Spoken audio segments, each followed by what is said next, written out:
विवेक भैया कोल्हे आज विधान परिषदेची शपथ घेतलेली आहे.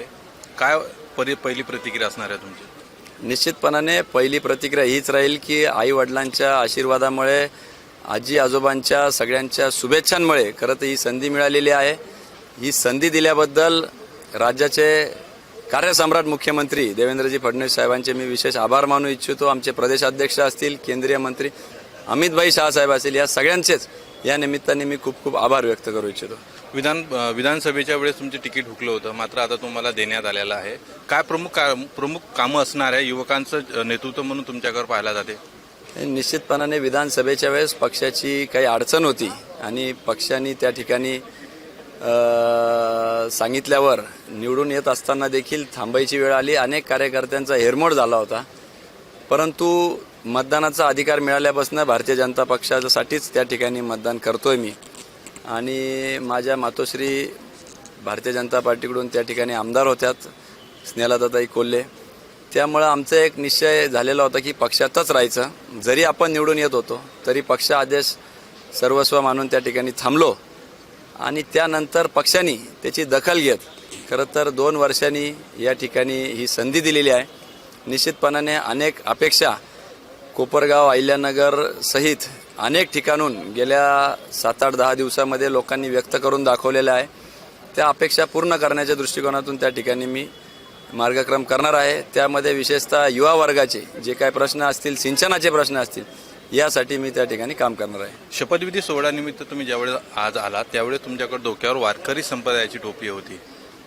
निश्चितपणाने ज्या ग्रामीण भागातून मी येतो त्या ग्रामीण भागाचं प्रतीक म्हणून, वारकरी संप्रदायाचं प्रतीक म्हणून, ज्या संस्कारांनी आम्ही वाढलो त्याचं प्रतीक म्हणून, माझे आजोबा स्वर्गीय शंकररावजी कोल्हे साहेब यांना अभिवादन म्हणून त्या ठिकाणी खरं तर मी ती टोपी त्या ठिकाणी प्रदान केली होती. आणि एक जबाबदारीची जाणीव ती टोपी करून देत असते की आपण ज्यांचं प्रतिनिधित्व करतो अशा क्षणी त्यांना विसरता कामा नाही. आणि म्हणून शेती, सिंचन, युवा सशक्तीकरण, महिला सबलीकरण यासही अनेक ग्रामीण भागाचे प्रश्न घेऊन मी सभागृहात त्या ठिकाणी मांडणार आहे.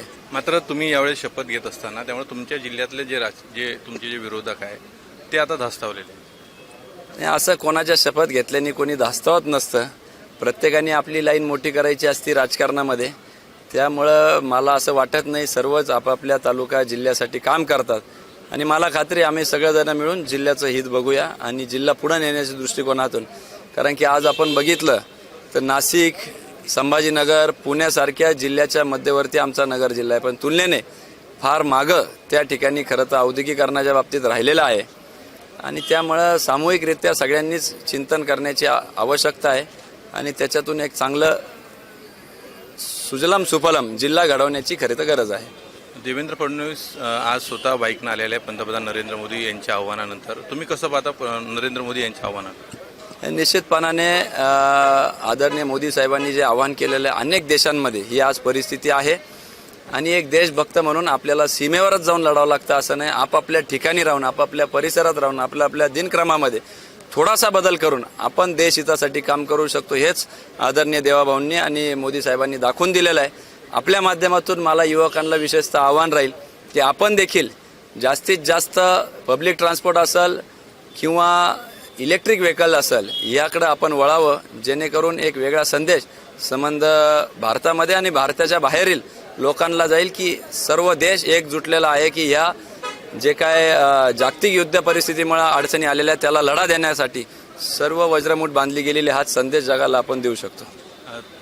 भैयांची पत्नी पण आपल्यासोबत आहे. आज भैयांना शपथ घेतलेली आहे, कसं पाहता तुमच्या? आज खरं तर आमच्यासाठी हा खूप मोठा महत्त्वाचा क्षण आहे. आज खऱ्या अर्थाने ज्यांची खूप आठवण येत आहे ते म्हणजे माजी मंत्री सहकार महर्षी शंकररावजी कोल्हे साहेबांची. कारण कोल्हे साहेबांचा आदर्श घेऊनच विवेक भैया हे त्यांचं काम करत आहेत, समाजकार्य करत आहेत. आणि नक्कीच आज ते स्वतः आमदार झाले आहे. साहेबांचं स्वप्न आज पूर्ण झालं आहे असं मी म्हणेल. आम्हाला सर्वांना खूप आनंद आहे. विवेक भैयांनी जो मोठा त्याग केला होता, शब्द पाळला आपल्या BJP सरकारने, फडणवीस साहेबांनी असं मी म्हणेल. त्याबद्दल मी भारतीय जनता पार्टी तसेच अमित शहाजी आणि देवेंद्र फडणवीस साहेब यांचे सर्वांचे खूप मनापासून आभार मानते.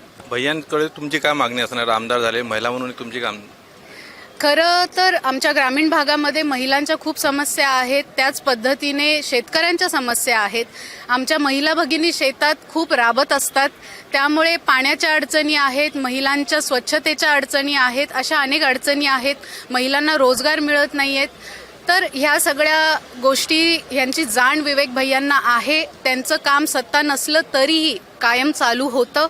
त्याच पद्धतीने त्यांनी पुढं देखील अजून जोमाने काम करावं आणि आमच्या मतदारसंघातलं कोपरगावातलंच नाही तर महाराष्ट्रभर त्यांनी महिलांचे प्रश्न सोडवावेत अशी माझी त्यांच्याकडनं अपेक्षा आहे. हे होते भैया कोल्हे, ज्याने सांगितलेलं आहे की मतदारसंघातला विकासाला सर्वात प्रथम प्राधान्य देण्यात येणार. कॅमेरामॅन संतोष मोरे, मुंबई.